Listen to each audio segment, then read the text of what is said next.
O apóstolo Paulo, em Efésios 6, versículos 1 a 4, diz assim: Filhos, obedeçam aos pais no Senhor, pois isso é justo.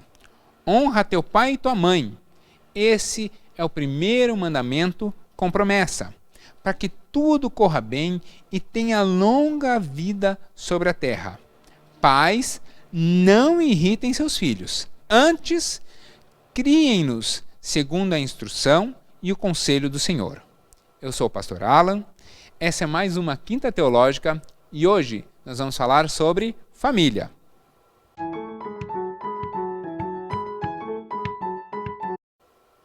Toda quinta, aqui no Teo Legal, você tem um novo estudo.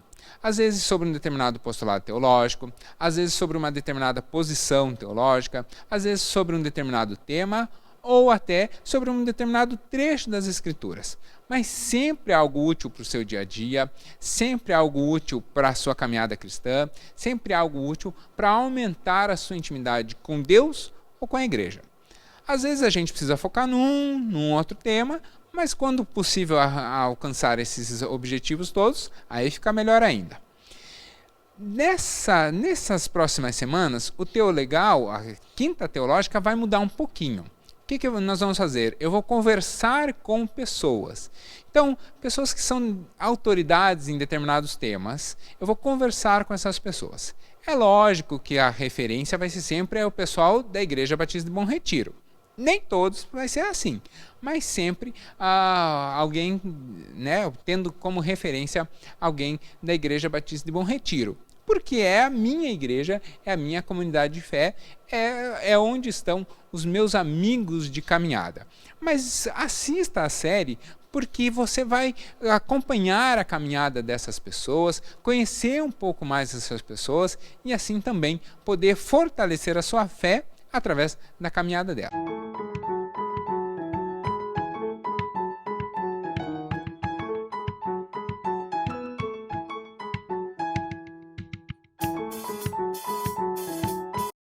A família é um referencial social importante. Na família temos as nossas primeiras interações. Lá nós aprendemos a ganhar, nós aprendemos a perder, aprendemos a ceder. Na família nós encontramos proteção, suporte, apoio. Família é a base de uma sociedade organizada. Mas a família não tem um aspecto só social. A família tem um valor dentro do coração de Deus. Por isso que a Bíblia ela é recheada de exemplos de família. Alguns exemplos, inclusive, de como a família deve andar e outros de alguns desvios que eventualmente podem acontecer. Mas mesmo assim, a gente sempre consegue entender qual o padrão que Deus planeja para a família. Mas para falar sobre família, eu queria convidar alguém que sabe muito mais de família do que eu. Eu queria convidar o nosso pastor de famílias da igreja, pastor Marcos Caldas, e é com ele o papo de hoje. Pastor Marcos, boa noite. Boa noite. Então, por favor, seu microfone está aí. O pastor Marcos, ele é gaúcho, ele é casado com a Maria, ele tem 2 filhos, ou seja, tem uma família, e ele tem desenvolvido aqui na Igreja Batista de Bom Retiro o seu ministério de uma forma muito significativa. Eu conheço o pastor Marcos ainda antes dele chegar na IBBR, né? A gente acaba estando num concílio, num café aí dos pastores e tal, já conheci o pastor Marcos antes de ele vir para a IBBR, e ele sempre foi assim. Sempre sorrindo, sempre uma pessoa muito agradável de conversar, sempre chamando a gente de pastorzão, mas alguém que sempre teve muito compromisso com Deus e muito zelo com as coisas de Deus. Alguém que foi muito sério, eu sempre percebi esse testemunho nele, sempre muito sério com as coisas de Deus. Por isso, eu tenho a honra de receber o senhor hoje aqui, para a gente conversar e até para o pessoal conhecer um pouco mais sobre a sua vida e o seu ministério. Podemos bater um papo? Olá, sim, podemos conversar. Boa noite a todos, né? Boa noite, pastor Alan, boa noite a todos que nos acompanham no canal Teo Legal. É um privilégio, é um prazer para mim, eu fico muito agradecido realmente pelo convite, pela confiança. Podemos conversar sobre esse assunto, né? Que nunca sai de moda, né? Família, né? Família é algo que nasceu realmente no coração de Deus. Estamos à disposição. O Pastor Marcos também tem o seu canal no YouTube, você está vendo aqui embaixo agora o endereço. Tem também o canal do Instagram, que também está aparecendo aqui. E um pouquinho antes da gente começar, a gente estava brincando e falou, vou passar por um novo concílio. Porque alguém, para ser pastor batista, tem um exame que a gente faz, que tem lá, quando eu vou perguntar, eu peço lá umas 200 perguntas. Hoje a gente tem um pouquinho menos de perguntas, mas a primeira pergunta é a mesma. É a mesma primeira pergunta do concílio. Porque para ser um pastor, a gente precisa ter um compromisso com Deus e ter recebido já uma nova vida em Cristo. A recomendação de Paulo para Timóteo é justamente que um pastor não pode ser alguém novo na fé. Então, pastor Marcos, a nossa primeira pergunta é exatamente isso. O pessoal lhe conhecer um pouquinho mais. Eu sei que você é gaúcho. E quando eu lhe conheci, você já era pastor. Então, eu queria saber como foi a sua conversão. Então, tá bom. Queridos, muito agradecido aí pelas tuas palavras, né, pastor Alan? Quando a gente fala de conversão, para a gente, como pastor, mas antes de ser pastor, ser filho de Deus, me remete a algumas coisas do meu passado, né? Que eu vou tentar construir rapidamente aqui. Então eu venho de uma família realmente disfuncional, minha família, né? Tanto que meu pai e minha mãe se separam, e eu cresço no meio dessas dificuldades familiares, com uma família que teve muitos problemas. E em determinado dia, eu trabalhando lá em Porto Alegre com 17 anos, eu acordo e digo assim, eu vou embora para Curitiba. Eu venho de uma tradição católica, né, minha família, então, mas não era de frequentar a igreja, enfim. Gostava de sair, coisas que os jovens normalmente fazem, e aqueles jovens então que também não têm um entendimento de quem é Deus ou não entendem a paternidade de Deus. E eu tinha dificuldades com a paternidade, justamente porque meu pai estava ausente nesse tempo. Então eu venho para Curitiba, sem conhecer nada, sem conhecer ninguém. Eu vim para trabalhar numa empresa que eu trabalhava lá em Canoas, perto de Porto Alegre, né?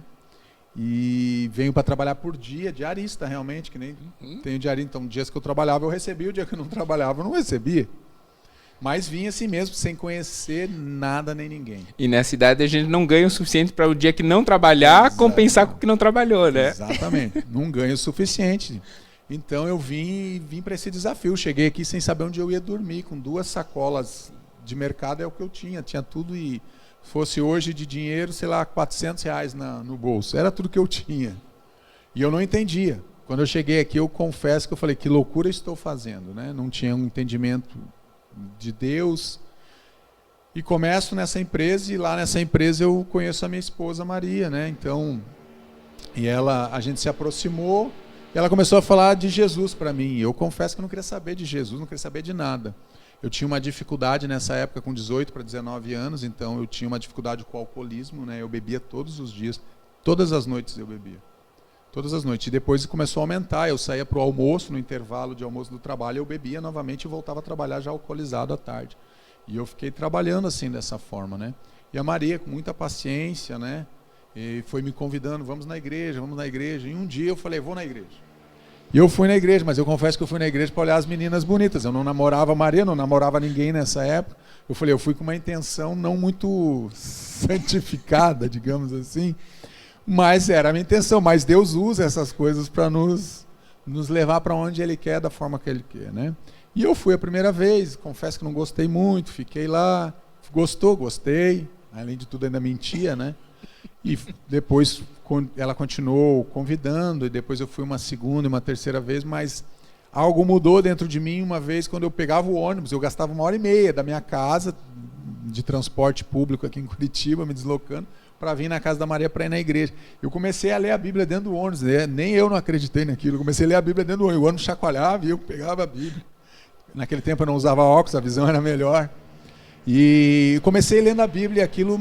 Depois eu falei, meu Deus, o que eu estou fazendo, né? O que eu quero lendo esse livro aqui, a Bíblia? Mas o mais importante de tudo é que eu fui um domingo na igreja, né? E um domingo de 93, outubro de 93, eu me lembro como se fosse agora.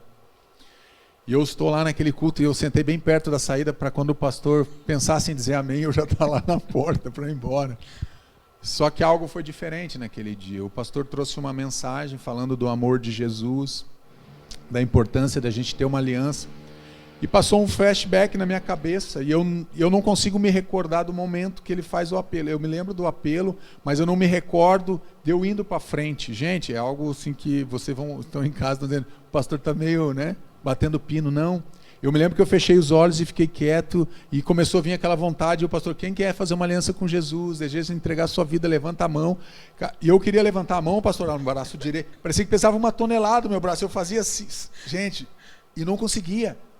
E daqui a pouco eu só me vi, eu não lembro os passos que eu saí do fundo da igreja para chegar ali. Seriam o quê? A igreja tinha uns 15 metros de comprimento, uma igreja de madeira pequena, né? Eu não me lembro, mas eu só me lembro de eu lá na frente, de olhos fechados, chorando, com os braços levantando, dizendo, eu aceito Jesus, eu aceito Jesus. Gente, depois disso, lógico, o pastor orou e tal, eu abri os olhos, não tinha ninguém do meu lado, ninguém foi no apelo, só fui eu. Aí a vergonha entrou no meu, eu falei, meu Deus, o que eu estou fazendo aqui? Na igreja de crente, né? Enfim, e eu olhei aquela situação e confesso que no primeiro momento eu me senti um pouco constrangido e até envergonhado, né, por mim, não pelo pastor, mas pelo que eu fiz, e chorando que nem uma criança, copiosamente.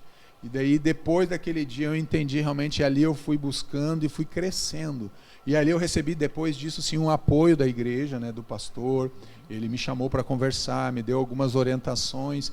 E eu confesso que no começo foi muito difícil por causa da bebida, então eu ainda continuei bebendo um bom tempo. Frequentava a igreja e ainda tinha nos finais de semana e nos dias de semana ainda eu bebia. Mas quando Deus mudou a minha vida, Ele marcou a minha vida naquele dia. Eu nunca esqueço desse dia.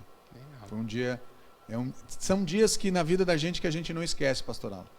O dia da conversão, o dia do batismo, o dia do casamento, o dia do nascimento dos filhos e o dia da ordenação pastoral. São coisas, tem outras coisas marcantes Sim. também na nossa vida, mas esses dias para mim foram assim os dias mais marcantes da minha história nesses 47 anos de vida. Legal. Mas nem todos que se convertem, nem todos se tornam crentes, são necessariamente chamados para ser pastores.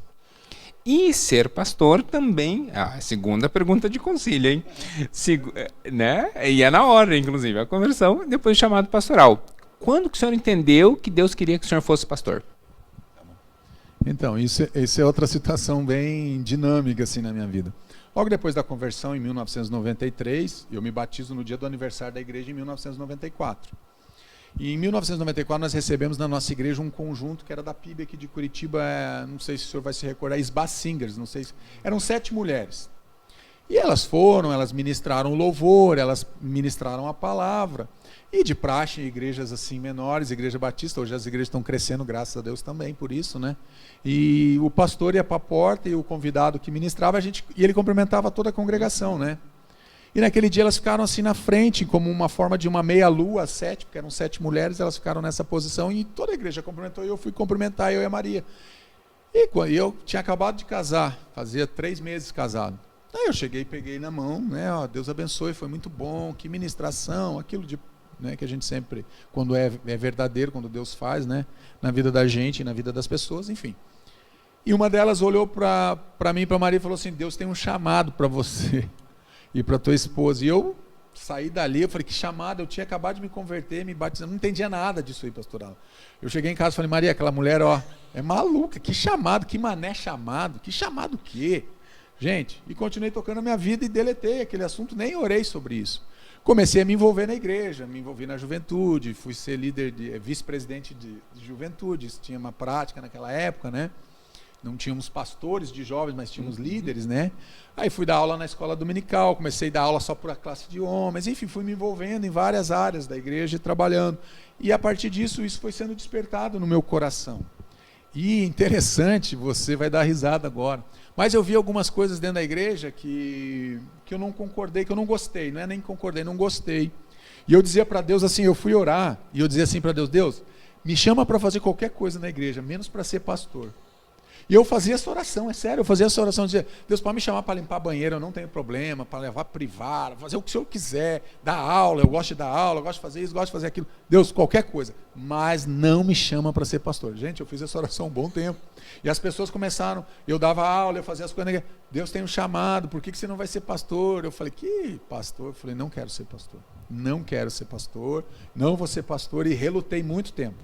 Tanto é que levou 20 anos entre a palavra, que a primeira vez que eu recebi a palavra daquele grupo, até eu terminar a faculdade e eu ser ordenado pastor, passaram 20 anos. Eu não queria ser pastor, eu fugia disso. Eu dizia para Deus, eu não quero ser pastor. Nunca quis ser pastor, até Deus, Ele mesmo confirmar no meu coração isso. Bacana.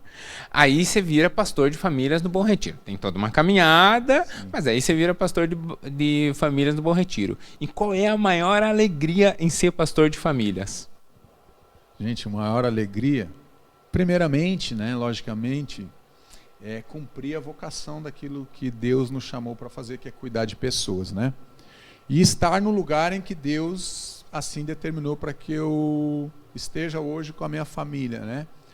A maior alegria que a gente tem como pastor é quando a gente vê as pessoas se entregando a Jesus e tendo a sua vida e a sua família restaurada. Normalmente a gente recebe muitas famílias destruídas na igreja, né? No relacionamento conjugal, no relacionamento às vezes pais e filhos. Então, normalmente a gente recebe muitas famílias, né? O ideal seria que todas as famílias chegassem aqui e já tudo certinho, salvas, né? Comprometidas, vidas restauradas, sem nenhum problema, mas na verdade a gente sabe que não é assim, né? Então a minha maior alegria que eu tenho como pastor é quando você trabalha com uma pessoa, que chega uma pessoa às vezes, né, com um atendimento, ou chega na igreja, com a vida totalmente destruída, né, devastada pelo pecado e por outras coisas, e Deus vai tratando e Deus vai usando as nossas vidas como pastores e conselheiros, e a gente vê realmente a Deus agindo na vida da pessoa, e a pessoa vai mudando, e aquilo vai trazendo uma sobrevida e um ânimo, a pessoa sai agora da UTI, vai para o quarto, daqui a pouco sai do quarto, vai para a enfermaria, sai da enfermaria e volta para casa, e aí a gente vê a restauração. Isso para mim é o que... Algumas coisas, né, uma propaganda que dizia assim, tem coisas que o dinheiro não compra, né?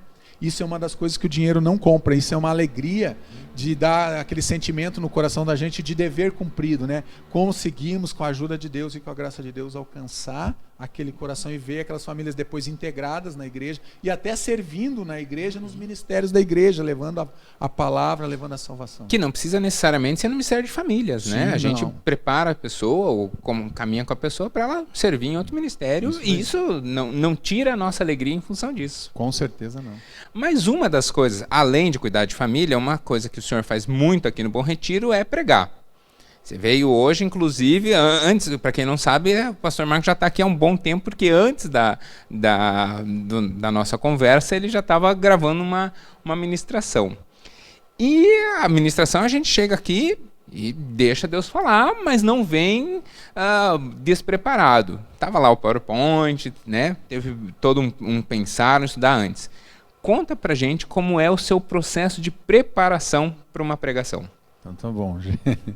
O pastor Alan, ele faz perguntas muito apropriadas, é maravilhoso responder essas, mas é verdade mesmo. São perguntas que às vezes as pessoas me perguntam, como é que você faz? Gente, então assim, não tem fórmula fechada, né? Mas normalmente, no padrão, como que a gente faz? Como eu me sinto bem, tá? É como funciona para mim, tá? O seu processo. O meu processo. Então, sempre foi muito difícil. Como no começo, logo quando a gente se converte, a gente está trabalhando na igreja, então a gente não prega tanto quanto gostaria de pregar. Então, assim, era muito difícil. Para mim era como tirar água de pedra, gente. Eu ficava 15, 18, 20 horas. O pastor tinha que me falar 20 dias antes, um mês antes que eu ia pregar, em fevereiro. Aquilo ali já começava a doer minha barriga. Eu falava, meu Deus, o que eu vou falar? Não sei falar nada. E ali eu ficava nesse processo, né? Logicamente que conforme a gente vai se aprofundando, né, principalmente em estudo, em conhecimento e nas pesquisas também, né, que Deus assim coloca no coração, as coisas começam a fluir. Mas, como eu faço? Primeiramente, eu jejuo e eu oro muito. E eu leio várias vezes aquele texto. Quando eu quero pregar sobre um texto, sobre algum, por exemplo, vou falar sobre Noé. Eu pego lá Gênesis 6, estudo o 5, o 6, o 7, o 8, o 10, até onde está falando da história dele, vou fazendo correlações do texto. Então eu estudo bastante aquele texto, faço várias anotações, eu digito muito devagar, eu sou a caneta, então eu escrevo mais rápido. Então, para mim não perder minhas ideias, eu vou lá e anoto tudo num papel, as ideias, e depois eu começo a organizar aquilo. Aí quando eu sento para montar a ministração em si, eu gosto de fazer o seguinte, eu gosto de botar no meu computador, eu coloco um fone de ouvido e boto um louvor. Normalmente eu boto Hilson, esses louvores internacionais, que daí eu também não entendo muito bem da letra, né? Que eu não falo muitas línguas, mal falo português às vezes, né? Ainda a gente erra. Então eu coloco o meu fone de ouvido, por quê? Porque daí eu me concentro somente naquilo, louvor baixinho, para mim funciona. E eu fico concentrado só naquilo. Por quê? Porque se eu fico sem o fone, eu escuto qualquer barulho, eu me distraio. O meu filho me chama, a minha esposa. Então eu gosto de estar muito tranquilo quando eu não estou na igreja e quando eu estou fazendo em casa. Algumas vezes, pastor Alan, Deus ele nos surpreende. Tá? Eu estou falando assim, o padrão, maneira, né? O padrão que eu tenho. Mas, por exemplo, eu tenho ministrações que eu sempre deixo do lado da minha cabeceira na cama, sempre tem um bloco, uma caneta e um bloquinho de papel. Eu já recebi ministrações de Deus que eu sonho, visões, eu acordar de noite e me veio inteiro, o esqueleto, vamos dizer assim, do sermão. Então, assim, eu tenho um sermão que eu preguei algumas vezes, nunca preguei aqui no Bom Retiro, que é sobre a cruz de Cristo. Deus me deu numa noite, eu acordei e comecei a visualizei a cruz, eu estava vendo a cruz, e Deus foi falando, olha, essa palavra aqui na cruz, essa aqui, e ele me deu 8 palavras na direção da cruz, tanto na horizontal quanto na vertical, e eu anotei aquilo ali. E daí depois eu desenvolvi o sermão em cima daquilo. Por que eu faço isso? Porque eu perdi muitas ministrações que alguém, talvez você que esteja me escutando, já pregou, que Deus me deu, mas eu era tão arrogante que eu dizia assim, amanhã eu me lembro, amanhã eu vou me lembrar.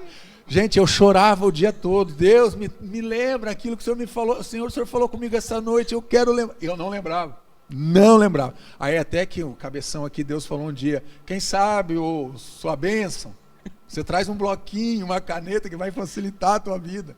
Então hoje eu tenho esse hábito, há alguns anos já, eu tenho na minha cabeceira um bloquinho, eu anoto tudo, tudo. Às vezes eu estou aqui também, o senhor está ministrando no Tel Legal, ou na igreja, ou pastor Lobo, qualquer um dos pastores. Às vezes é uma frase, e Deus já começa a queimar aquilo no meu coração, e eu anoto na hora aquela frase, para depois eu ir entender melhor aquela frase. Então assim, não tem uma receita. Mas o mais importante, gente, de tudo, dependência do Espírito Santo de Deus. Porque é muito fácil no sentido assim de pregar qualquer coisa, mas o difícil é pregar aquilo que Deus quer que a gente ministre naquele dia. Porque a gente tem uma tendência de querer falar, né, como pastor. Eu tenho uma ministração que Deus me deu em 2018. E Deus, para mim, é uma das melhores ministrações que Deus me deu. Eu levei 2 anos e meio para pregar essa ministração. Ela estava pronta, eu olhava ela no meu computador toda vez que eu era chamado, inclusive aqui no Bom Retiro. Eu dizia, Deus, é essa aqui? Não é essa. Bom, ficou lá, estava lá. Eu abria, todas as vezes que eu abro o meu computador, a mensagem estava lá. Até que um dia Deus falei, Deus, é essa? Aí Deus falou, é essa. Esse é o momento de você pregar. Ela estava pronta há 2 anos. Está gravado?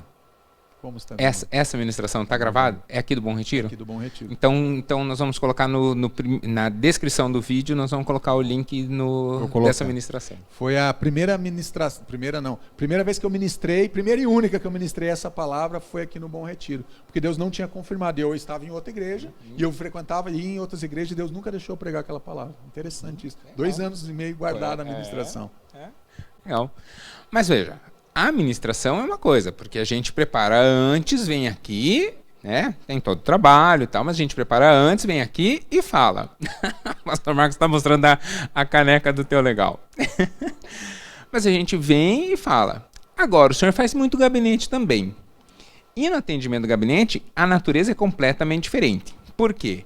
Porque a pessoa agenda lá com a secretária da igreja, agenda às vezes diretamente com a gente, mas a pessoa não passa um briefing, não passa, eu preciso tratar isso, isso e isso. Às vezes ele fala, minha esposa vem junto, às vezes nem isso, às vezes a gente de repente recebe aqui o casal.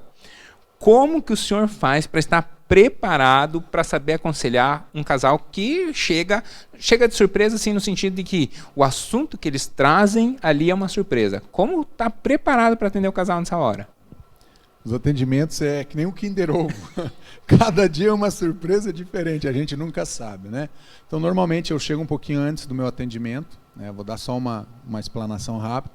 Uns 15 minutos antes, eu gosto de chegar antes do atendimento. Eu oro por todos os atendimentos que eu vou fazer naquele dia, porque eu não sei o que eu vou realmente ouvir das pessoas. E as pessoas vêm aqui angustiadas, deprimidas, esperançosas de ouvir uma palavra, uma solução para o problema dela, né?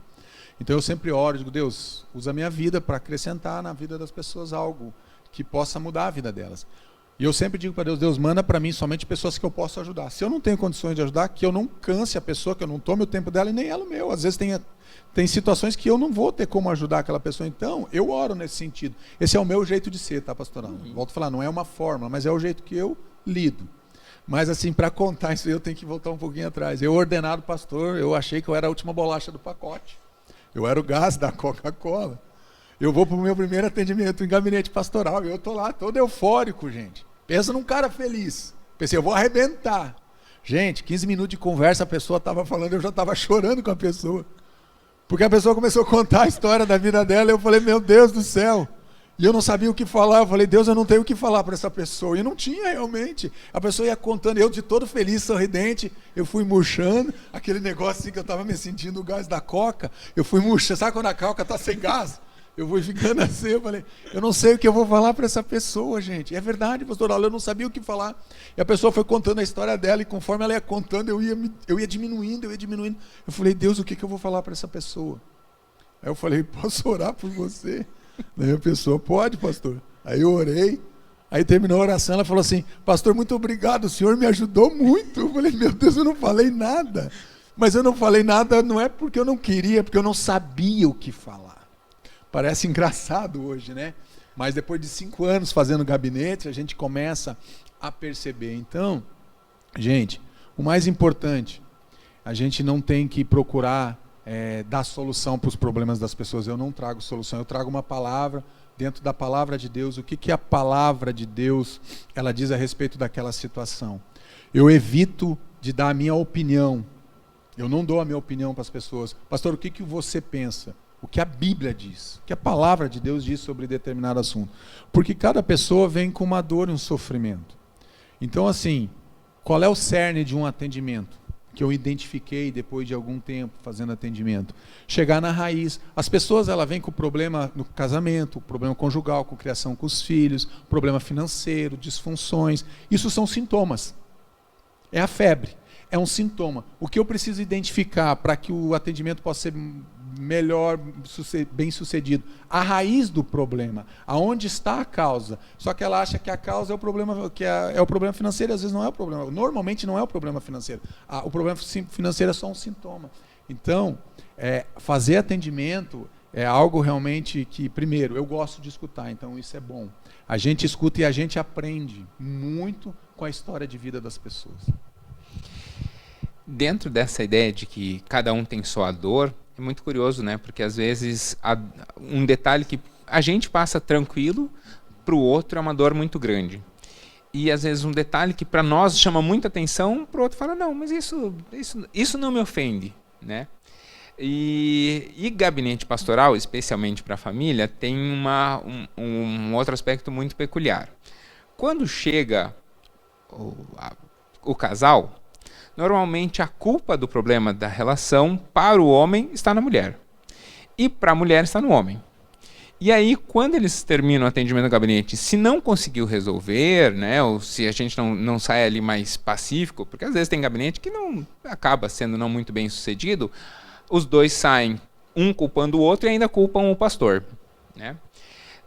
Não tem fórmula. Mas, se a gente pudesse dar, por exemplo, uma sugestão do grande meio de resolução dos problemas conjugais. O senhor é pastor de família, qual seria a pérola assim, que a gente podia aplicar no dia a dia do casal para resolver esses problemas? Então tá. Antes da gente responder isso, só voltando lá atrás na questão do atendimento, é importante a gente lembrar, pastor, que aquilo que 1 Coríntios já fala sobre isso, né? Com as consolações que eu sou consolado, Deus usa para consolar outras pessoas. Então, provavelmente, tudo que você passou, você deixou Deus tratar na tua vida, na tua família, daqui a pouco Deus vai usar isso para você abençoar outra vida e também cuidar de outra vida e dar até como um testemunho, né? Então, assim, eu vou te contar uma experiência que eu tive uma vez. Chegou um casal, sentou na minha frente, daí eu pedi para achar o ó, pedi na direção de Deus. Eu falei, pode falar, quem vai falar primeiro? Daí a mulher, né? Ela começou a falar, ele, pastor. Eu falei, filho, deixa ela falar. Ela falou. Quando ela cansou, eu falei, falou tudo que você queria, filha? Falei, pastor. Pode falar. Ele começou a falar, ela queria falar. Eu falei, não, você não disse que tinha falado tudo? Agora você espera. Falou, tá bom. Terminou o horário. Eu olhei para eles. Eram coisas que para eles, lembra quando você falou? Para mim era muito tranquilo aquilo, mas eram coisas que para eles, eram coisas que estavam incomodando.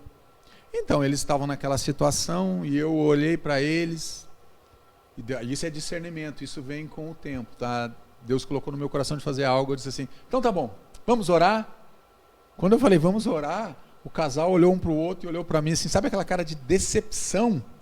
Cara, que nós perdemos nosso tempo, eu fazendo a leitura do semblante deles, perdemos nosso tempo com esse pastor, nós falamos aqui, pensei que ele ia dar um monte de lição de moral, um monte de coisa para nós fazer, e eu não falei nada, só falei, vamos orar.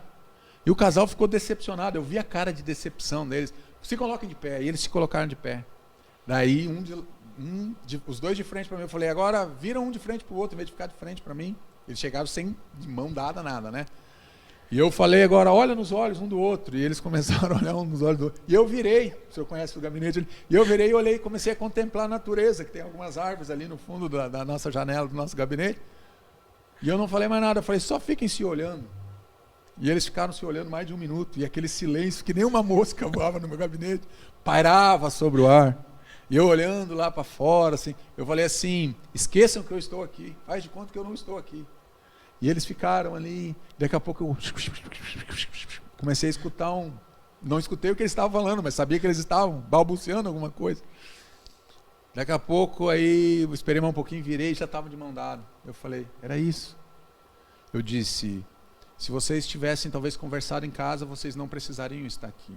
Eu tive que ensinar uma lição para eles. Por que eu estou falando isso? Né? Daí eu orei eles, e eles agradeceram. Realmente não tem uma fórmula. Porque o que acontece, pastor Alan? A mulher, ela vai contar a partir da versão dela, da dor dela ou da forma que ela está vendo o relacionamento. E o marido vai contar a partir da versão dele. E às vezes nenhum dos dois está falando toda a verdade. Então, normalmente quando é um problema mais sério, como é que eu lido? Eu escuto os dois, depois eu escuto só a esposa, depois eu escuto só o marido, depois eu junto eles novamente. Então isso não é um atendimento só, né? Dependendo da situação, às vezes a gente caminha 1 mês, tem pessoas que eu estou há 1 ano. Tratando de coisas muito sérias que aconteceram, então a gente vai tratando, a gente vê a evolução, mas tem evolução que é mais demorada, tem evolução que é mais rápida. Então assim, tudo isso vem com o discernimento de Deus. Lógico que eu não faço isso todo atendimento, né? Não é todo atendimento eu viro de costa, mas naquele dia específico Deus me deu aquela direção naquele momento, porque eu vi que não era nada assim uma disfunção gigantesca, era algo, só um alinhamento deles. Então eu quis que eles mesmos entendessem que eles podiam se alinhar sem a presença pastoral. Mas se eles precisarem do pastor, nós estamos ali. E aí é muito interessante, o senhor falou assim, primeiro eu ouço ele, depois eu ouço ela, ou primeiro eu ouço ela, depois eu ouço ele. A pergunta de concílio, o senhor leu o código de ética da Ordem dos Pastores. Que tipo de segurança uma pessoa pode ter quando ela vem para o gabinete? A pessoa pode realmente abrir o coração? Como que o pastor tem que se portar diante? Porque as pessoas às vezes abrem o coração e contam coisas que talvez se caísse aí nas redes sociais se escandalizaria. Né? Que tipo de confiança, que tipo de segurança a pessoa pode ter de abrir o coração num gabinete pastoral? Qual que deve ser o comportamento de um pastor nesse aspecto? Primeiramente de ética total, né? Completamente. Então, a primeira coisa quando eu atendo uma pessoa, um casal, uma família que é a primeira vez que eu estou atendendo eles, a primeira fala é justamente essa. Se o senhor acompanhar um dia um atendimento meu, comigo, me ajudar, o senhor vai ver que a minha primeira fala é essa, gente, aqui é um lugar de confiança, aqui é um lugar de segurança para vocês, então vocês podem falar qualquer coisa aqui. Tudo que vocês falar fica aqui, eu não falo para ninguém. nem para outro pastor mais experiente. Se eu precisar, por exemplo, comentar alguma coisa com o pastor Lobo, eu vou comentar no sentido assim, estou atendendo uma pessoa que deu esses sinais e tal, com experiência, ele pode me ajudar, mas eu não falo o nome, não falo nada. Se a gente cita alguma coisa, ou numa ministração... Ou combina com a pessoa, né? Dizer, esse problema posso compartilhar com o pastor fulano. Isso. E descaracteriza. Então, se eu atendi uma mulher, um homem, isso não é mentira, eu estou descaracterizando para não ter nenhuma questão, né? Então, assim, se a pessoa me conta algo relacionado ao relacionamento conjugal dela, um exemplo, tá? Então, assim, e ela precisa falar isso para o seu cônjuge, não sou eu que falo. Eu não falo. Ela pode contar a maior barbaridade que você possa imaginar aí, que a gente já escutou várias, por sinal, né? Dentro do gabinete, e Deus me dá a direção, eu falo, olha, isso aqui você precisa conversar com a tua esposa, mas quem conversa é ele. O máximo que eu posso fazer, se ele assim vê que tem a necessidade, eu posso estar ali como um intermediário. Ou seja, eu posso participar daquela conversa para tentar ser um pacificador, se acaso entornar, como diz, né? O caldo ferver.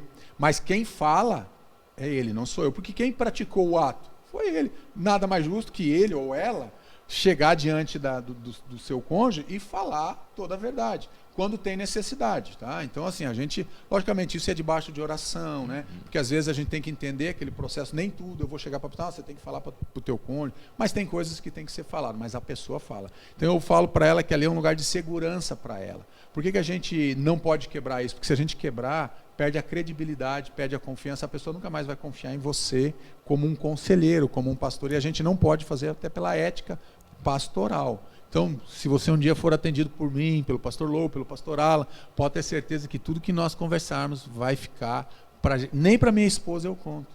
Isso é importante porque aí a pessoa tem que abre mesmo o coração, né?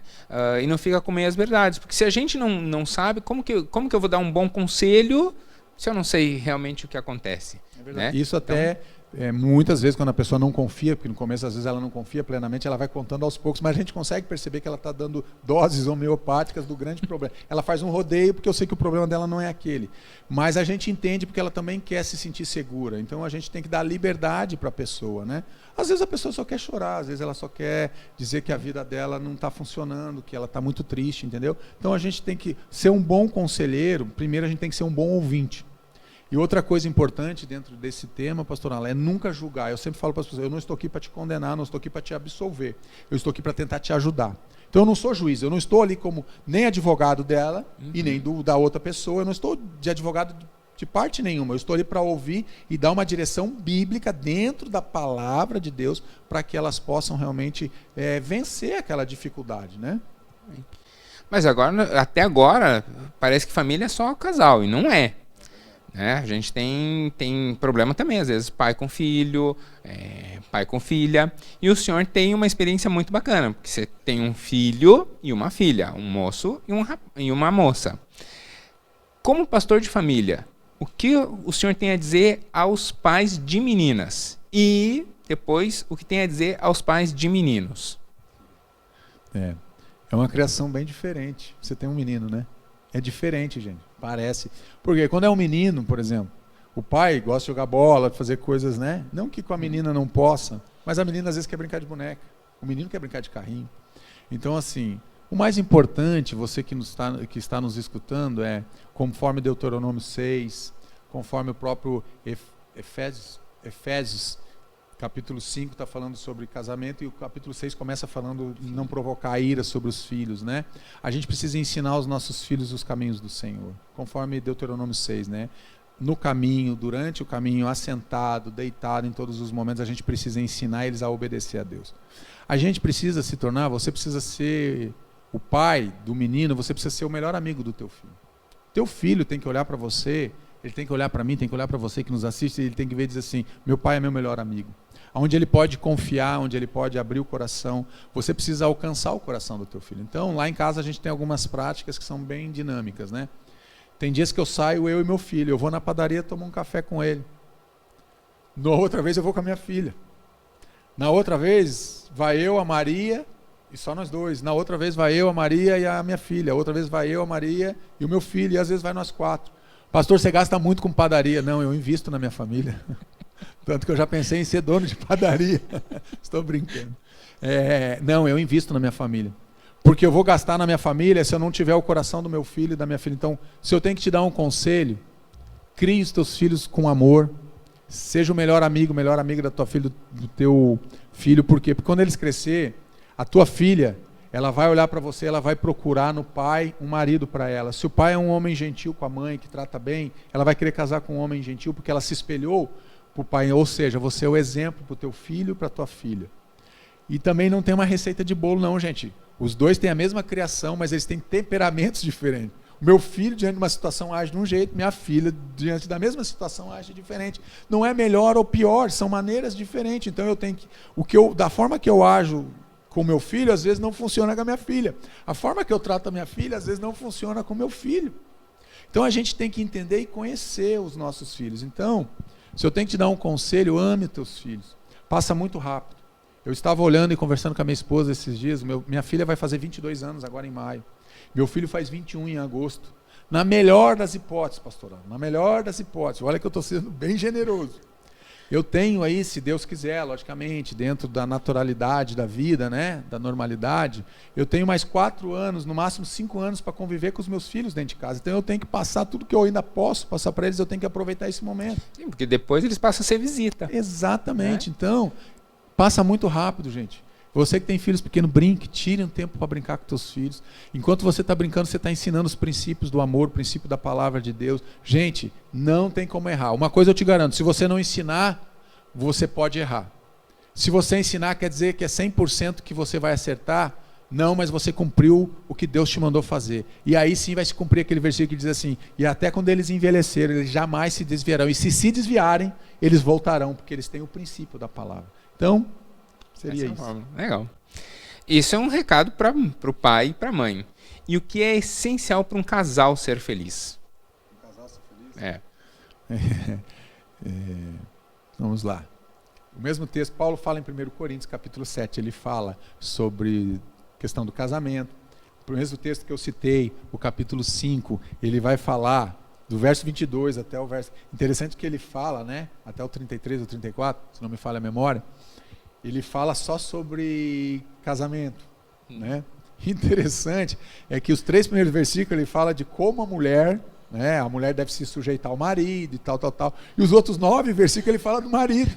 A responsabilidade é muito maior. Muito maior. Então assim, gente, sucesso num casamento, primeiramente, tem algumas bases que são fundamentais. Amor, respeito, fidelidade, compartilhar, né, com o teu cônjuge. Então, estar junto, nutrir o teu casamento com amor. Então, como eu falei, eu e a Maria temos um dia que eu saio sem peso nenhum, gente. Eu estava aqui na igreja um dia, os meus filhos não vieram. Era um sábado, eu e a Maria estavam aqui quando tivemos os drive, lembra dos drive, né? Saímos daqui, vamos almoçar.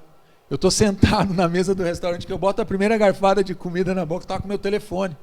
Meu filho, onde vocês estão? Eu falei, estou almoçando. Mas como assim? Ué, almoçando? Como assim? Com garfo, prato? Eu gosto de zoar, né? Com garfo e prato e comida dentro, de preferência. Não, mas vocês foram almoçar e nos deixaram em casa, e aqui em casa não tem nada. Eu falei, como é que é? Não, aqui em casa não tem nada para comer. Eu falei, faz o seguinte, vai lá e abre os armários e me diz o que você está vendo nos armários. Esse é o meu jeito de ser, gente. Não, pai, você sabe o que eu estou falando, não tem nada diferente. Ah, bom, então não tem nada que você não queira comer, né? Ou que você deseje comer.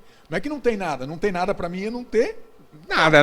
Não tem nada para homem é nada. Abriu o armário, tem um saco de sal e aí ele falou, copo d'água. Mas como? Vocês deixaram a gente em casa. Eu falei, hoje é o meu dia com a tua mãe, ponto. Então eu não tenho peso no meu coração, porque eu faço isso com os meus filhos. Então isso é uma forma da gente nutrir o nosso casamento, né? Orar junto é muito importante. Você não precisa ficar 1 hora orando com a tua esposa, mas bote a mão na cabeça da tua esposa, libere palavras de bênção. Olha, você é uma mulher de Deus, você é uma mulher cheia do Espírito Santo. Vai falando aquilo que Deus está colocando no teu coração. Você, mulher, pode fazer pelo teu marido. Orem juntos, estejam juntos, caminhem juntos na mesma visão. Gente, o que traz divisão dentro de casa? Um quer ir para um lado, outro quer ir para o outro. E aproveitando isso, pastor Alan, você, homem que está nos escutando, você tem um papel fundamental. O da mulher também mas o teu é dar direção e dar identidade para a tua família. Quem dá direção é o marido. O que acontece? Por que as disfunções chegam, pastor Alan? Porque às vezes o marido não ocupa o papel, a mulher não ocupa, e nenhuma função fica vaga. Por exemplo, para nós trocarmos de lugar, o que eu preciso fazer? pedir para o senhor sair daí e vir para aqui para o meu lugar para me sentar aí, ou eu tenho que lhe tirar daí. Então, quando o homem ou a mulher não cumpre o papel dentro do casamento, alguém vai ocupar aquele papel. Então, seja gentil. 3 coisas que corroem um casamento. Anote aí para você não esquecer. Falta de diálogo. Acaba com o casamento. Se você não escutar a tua esposa, se a tua esposa não escutar, isso acaba o casamento. Problema financeiro pode acabar com o casamento. E problema de intimidade pode acabar com o casamento. São 3 áreas assim nervosas dentro de um casamento. A falta de diálogo, problemas financeiros e problema na intimidade do casal. São coisas que precisam estar sempre sendo nutridas, isso, né? Tanto um para com o outro. Então, o casamento ser feliz, pensa assim, você marido, você esposa, o que eu posso fazer hoje para fazer a vida da minha esposa mais fácil, mais feliz? Então eu não caso para ser feliz, eu caso para fazer a outra pessoa feliz. Quando eu tenho esse entendimento, fica mais fácil. E é muito curioso isso, porque daí quando você casa com alguém com a mesma disposição, você não se preocupa com a sua felicidade, porque o outro está se preocupando com a sua felicidade. Um vai nutrindo o outro, na Exatamente. verdade, isso é o casamento. É nutrir a mutualidade, isso, né? Isso aí, a mutualidade. É eu nutrir as necessidades da minha esposa em todas as áreas, e ela também, em contrapartida, me nutre. E a Bíblia é cheia de mutualidade, uns aos outros, né? Levai as cargas uns dos outros, ajudai uns aos outros. Gente, isso é dentro da onde? Do casamento. Entender que o casamento, o nosso relacionamento conjugal, a minha esposa não é minha inimiga. Gente, se eu fracasso, a família fracassa. Se ela fracassa, a família fracassa. Então, nós não somos concorrentes. O que acontece é que muitos casamentos eles são concorrentes. A minha conta bancária, a tua conta bancária, as minhas contas, as tuas contas. Gente, se a família sofre, sofre todo mundo. Então, nós somos um corpo. A família tem que ser um corpo, um organismo, onde todos estão indo para a mesma direção. Aí você tem sucesso como família. Vamos trocar um pouco de assunto. O senhor é uma das pessoas que eu conheço. Aqui na igreja tem gente que ora bastante, mas o pastor Marcos está nessa elite, nessa camada do pessoal que tem sério compromisso de oração. Isso eu sei da sua vida. Mas dentro dessa caminhada a gente acaba tendo algumas experiências singulares com Deus. Tem alguma experiência bem bacana assim que o senhor possa compartilhar conosco de uma experiência única que tenha tido com Deus? Depois dessa tua palavra, se eu disser que eu não tenho, você vai estar maluco, pastor? Não, mas eu sei que você inclusive já contou algumas, mas eu tenho sim, gente. Tem algumas que são muito marcantes, né? E uma vez eu e a Maria passando uma crise financeira muito grande e eu caminhando no Parque Barigui. Pensa num cara duro, gente. Pensa num cara duro. Que se me virar de cabeça para baixo, chacoalhasse, além de boleto, não caía nenhuma moeda de R$1. Pensa num cara duro. E eu caminhando com a Maria, eu falei uma frase que até eu me surpreendi. Eu falei assim, que vontade de comer um peixe. Eu nem gostava de peixe, eu nem era fã. Eu gosto de carne, gente, eu gosto de churrasco. Se você me convidar para ir na tua casa, eu como peixe, mas eu vou comer muito mais a carne, vou saborear muito mais. O peixe também é delicioso, mas a carne é muito maravilhosa. E eu falei isso, pastor. Uns 15 minutos depois que eu falei essa frase, toca o telefone da Maria, uma pessoa da igreja, fala assim, pastor, então eu queria falar com vocês e tal, mas estou até meio constrangido, a pessoa falou, né? E tal. E o meu marido pescou aqui, eu estou com muito peixe. E eu queria dar uma sacola de peixe para vocês. Eu não tinha nada em casa, não tinha uma carne em casa para comer, gente. E eu louco para comer um. E eu fiquei feliz e a pessoa levou lá. Fiquei 15 dias comendo peixe. Foi a multiplicação dos peixes em casa. Não multiplicou o pão, mas multiplicou o peixe. Graças a Deus. Não estou reclamando não, Senhor, o Senhor sabe. Então, assim, são experiências, né? E eu nem era muito, realmente fã. Hoje eu amo muito mais comer peixe, saborear o peixe bem feito, né? E antes eu não era muito chegado, realmente. Então, são experiências. Mas eu tive uma experiência na minha vinda para cá, para o Bom Retiro, foi uma experiência assim, muito intensa com Deus. Eu não contei nem para minha esposa, eu vou resumir rapidamente, eu não contei nem para minha esposa porque você não confia nela, eu confio tanto nela, de olho fechado, que eu boto a mão no fogo por ela, mas eu não queria interferência de ninguém, humanamente falando, era eu e Deus. Eu pedi 3 sinais para Deus, 3 sinais, eu fui que nem Gideão, molha a lã lá em Juízo, molha agora só o novelho, não molha a grama, não molha o novelho. Eu pedi 3 sinais, Deus me deu os 3 sinais. E o maior não, mas um assim que marcou a minha vida foi para ir para o seminário. Posso contar esse rapidinho? O pastor me chamou lá da minha antiga igreja, então eu falei com ele que eu queria ir para o seminário dele. Ele falou, não, tá bom e tal. a igreja vai. Só que, quando eu decidi para o seminário, eu ainda não tinha concluído o 2º grau. Daí eu fui para esses CBJs, né? Fazer aquele intensivão para terminar mais rápido, para poder no outro ano ir para o seminário. O que aconteceu? Eu fiz lá o CBJ, terminei e tal, não recebi certificado. O pastor liga, o meu pastor liga para o pastor Jaziel e fala assim, pastor Jaziel... Pastor Jaziel é o diretor da faculdade. Isso, era o reitor, né? Diretor da faculdade. Eu estou sentado no gabinete pastoral e falo assim, então estou mandando um menino aqui, ele não está com todos os documentos, mas pode fazer a matrícula dele que ele vai começar a estudar. E eu vou lá, cheio de animação. Rapaz, ela ia na sala de aula, começou a aula em fevereiro e eu estou lá. Março, abril e maio, nada do meu certificado, eu não sabia para onde o certificado tinha ido. Ela ia lá e batia na sala, alguém aqui no primeiro ano que tem documentos faltando, por favor, vai na secretaria. Parece que ela falava para mim, eu ficar mais vermelho que essa camisa aqui. Parecia que não tinha mais ninguém na sala. Meu Deus do céu. E aí eu fui lá, isso já é maio, em junho termina o primeiro semestre e eu não tinha levado o certificado de conclusão. E eu fui falar com ela. Ela falou assim para mim, olha, não tem problema, só que é o seguinte, se o teu certificado não chegar e tal, mas você vai ter que trancar e voltar só ano que vem. E a igreja pagando a minha Ano faculdade. que vem não, você vai voltar quando você tiver o documento. Sim, quando tiver o documento. Tem que parar esse ano. É. Aí eu olhava, a igreja tinha investido já o primeiro semestre pago, toda a minha faculdade.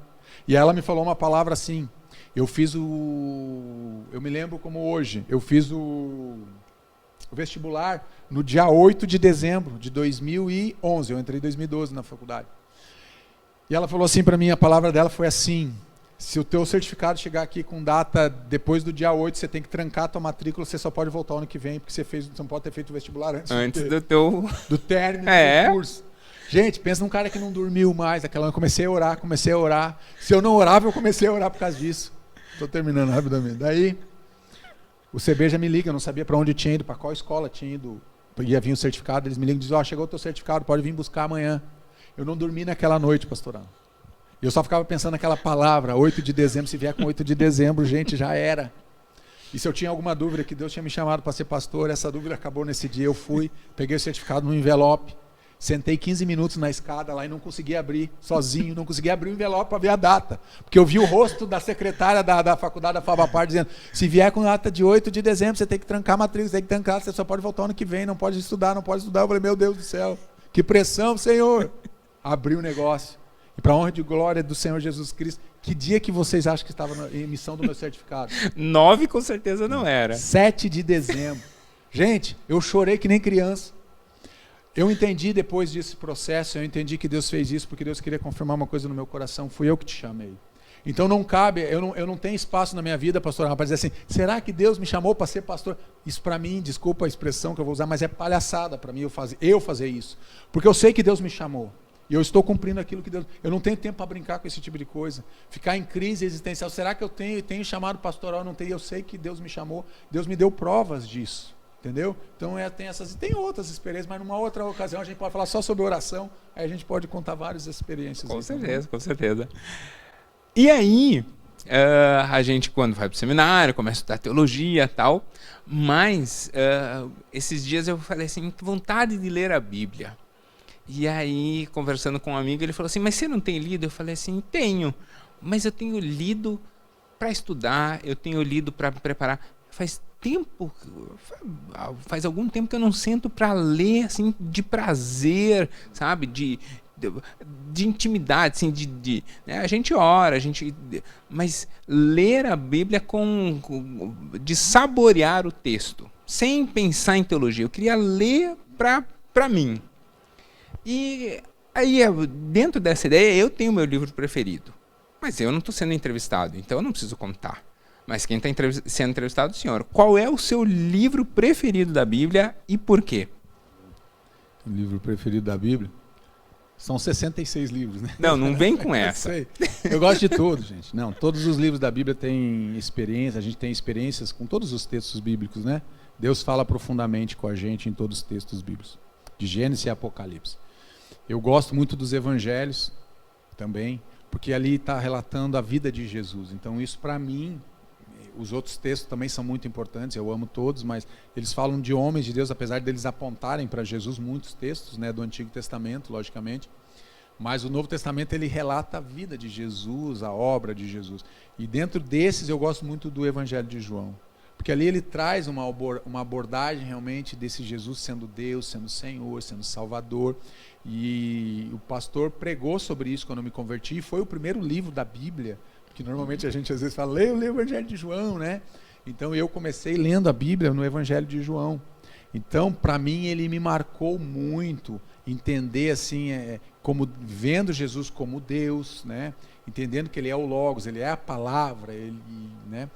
E ele traz isso para dentro da gente. E João, ele traz realmente Jesus sendo Deus e como Senhor e Salvador, apresenta como Cordeiro, né?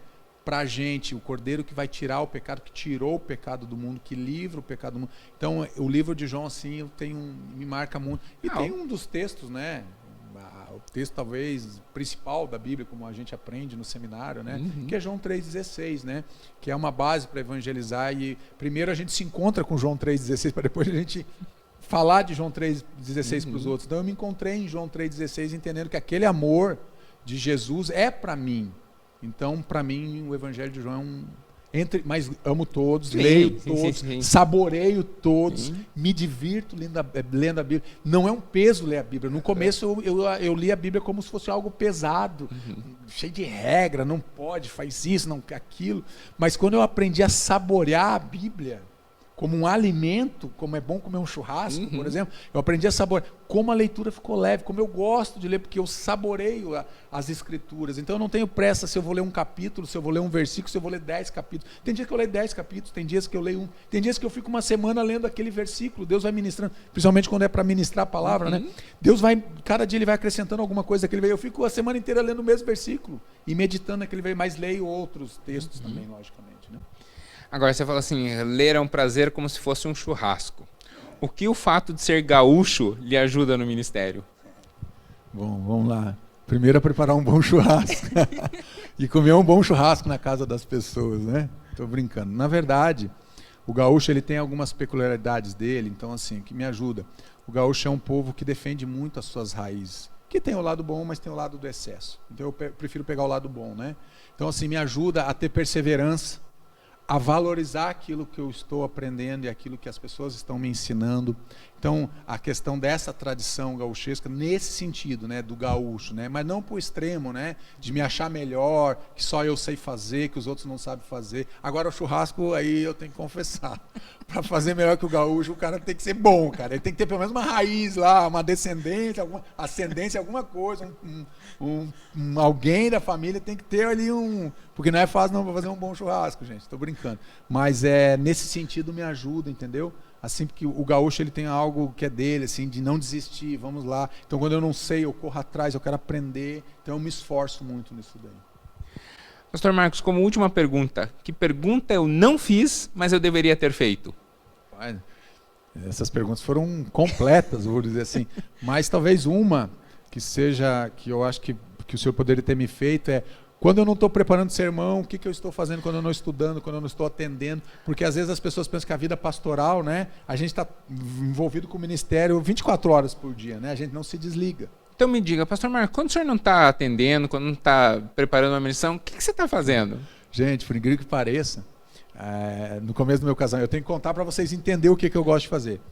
Eu dizia para minha esposa, eu estou cansado. Daí ela falava assim para mim, por que você não dorme? Eu falei, não, porque eu estou cansado. Não, mas então dorme para você melhorar. Eu falei, não, você não entendeu. Aí ela me via jogado no sofá e às vezes eu ligava a TV. E a TV estava ali, mas eu estava no mundo, sabe, na caixinha do nada? Eu fico assim. Então eu gosto de ficar na caixinha do nada. Só que a TV estava ligada, ela dizia, não, mas você está assistindo TV, daí você não descansa. Eu falei, não, você não entendeu. O meu descansar, eu ficar sem fazer nada. Eu ficar com a minha mente relaxada, eu não estar prestando atenção em nada. Então, minha forma de descansar é essa. Às vezes eu fico sentado, eu fico olhando para a natureza. Então eu estou descansando, porque eu estou relaxando, eu não estou pensando. Às vezes as pessoas falam, o que você está pensando? Eu não estou pensando em nada. Como não está pensando? Não estou pensando em nada, não estou. E eu também gosto assim, de caminhada, corrida e jogar futebol, entendeu? São as coisas assim, como um hobby, assim, um lazer, algumas coisas que eu gosto. E tá com a minha família, é óbvio, né? Quando eu não estou exercendo a função pastoral assim, na igreja, atendendo, pregando, cultuando a Deus, né? Eu gosto muito de estar em casa. Eu amo estar em casa com a minha família. Bom, queria lhe agradecer profundamente. As redes sociais do Pastor Marcos estão aparecendo aqui embaixo. A ministração essa especial que o senhor guardou 2 anos está aparecendo aqui na descrição do canal. Pastor Marcos tem uma série de ministrações dele aqui no canal da Igreja Batista Bom Retiro. Então tem uma aqui na descrição, mas a pessoa no canal da igreja tem acesso a várias outras. Eu queria lhe agradecer profundamente. Não, para quem está assistindo pela internet, não está sendo o primeiro, até porque a gente tem uma agendinha, mas para quem não sabe, essa é a primeira conversa aqui que nós estamos tendo. Então, queria lhe agradecer pela coragem de vir testar esse novo formato do Teu Legal, mas a proposta é justamente essa, de que as pessoas entendam que a gente é gente. Né? Às vezes as pessoas olham para o pastor e falam assim, nossa, mas o pastor é alguém separado, é alguém ungido, é alguém intocável. E a gente não é intocável, é gente, né? Que tem vontade de comer churrasco, que fica alegre quando ganha um presente, que tem suas alegrias, que às vezes fica triste também, né? Que tem os seus desafios. E a ideia era justamente isso. Não é aproximar o pastor do povo, porque o pastor ele caminha com o povo, ele está próximo, mas deixar isso público e claro de que nós estamos muito próximos das pessoas. Nós seguimos de joelho no chão, mas sempre de braços abertos para receber todo mundo. Mas a gente não terminou ainda. Para terminar, eu queria que o senhor orasse. Então, pelo pessoal. Quinta Teológica sempre termina com uma oração, mas dessa vez, como o senhor é convidado, o senhor ora pelo povo. Tá bom. Antes apenas de orar, eu quero agradecer, pastor Alan, pelo convite. Eu me senti realmente honrado de estar participando aqui do canal Teo Legal, participando contigo, que é realmente uma referência para mim na questão de teologia. É um homem realmente de Deus, aprendi a amar, como o senhor mesmo falou, já lhe conhecia da faculdade, de lhe ver, de dar aula, mas depois que eu vim para cá e a gente começou a caminhar mais perto, né, a gente vê realmente como as pessoas não são aquilo que a gente imagina. Quando eu olhava ele na faculdade, eu olhava, esse cara aí, não sei não. Estou brincando. Eu sou muito brincalhão, gente. Mas aí, conforme comecei a caminhar e conhecer o senhor e a sua família, seu filho e sua esposa, a gente vê realmente como vocês amam a Deus, como você se preocupa, como você quer inovar, como você quer servir a Deus. Então, isso para mim é uma marca e isso me inspira. Eu quero te dizer que você é uma pessoa, uma das pessoas aqui na igreja, entre algumas que eu tenho, não são tantas assim, que me inspiram, e você é uma dessas pessoas, assim, pela tua dedicação, o teu esforço, o teu conhecimento, mas você não perde a essência de realmente dizer que tudo vem de Deus. Sigam o canal do Teo Legal, se você não siga, divulguem esse canal, participe, você sempre vai ter uma palavra embasada na Bíblia, realmente para a tua vida, e ele traz temas, ele aborda temas maravilhosos, então realmente compartilhe e curta. Vamos orar? Eu quero terminar realmente orando, agradecendo a Deus por esse privilégio, esse prazer de estarmos aqui. Vamos orar? Senhor Jesus, muito obrigado por esse tempo. Obrigado, Deus, porque o Senhor tem dado essa estratégia agora e colocou isso no coração do pastor Alan, Pai. Que esse canal, o Teo Legal, possa ser um canal de bênção, possa alcançar milhares e milhares de pessoas, ó Pai. Não apenas aqui no Brasil, mas fora do Brasil. Que as pessoas encontrem o Teu amor através da vida do pastor Alan, que eles encontrem a Tua palavra sendo explanada, explicada com tanto carinho, com tanto esmero, com tanta dedicação, que o Senhor abençoe a vida do pastor Alan, abençoe a vida da Dani, sua esposa, do Daniel, seu filho, cuida dessa família, Pai. Que o coração do Teu filho esteja no Teu altar todos os dias. Também eu quero abençoar as pessoas que estão participando, que nos assistem toda quinta-feira através do canal do Teo Legal, que o Senhor possa abençoar cada vida, cada casa, cada família, Senhor. Enche o coração deles de fé e de esperança. Tira toda a tristeza, todo o desânimo, que eles possam olhar agora e ver realmente a esperança sendo brotada no coração dessas pessoas. Que a bênção do Senhor esteja sobre essas vidas e essas casas, Pai. Nós te louvamos e te exaltamos por esse tempo tão gostoso, tão maravilhoso, Pai, onde desfrutamos principalmente da presença do Senhor, em nome de Jesus e para a glória de Jesus, nosso Senhor e Salvador. Amém.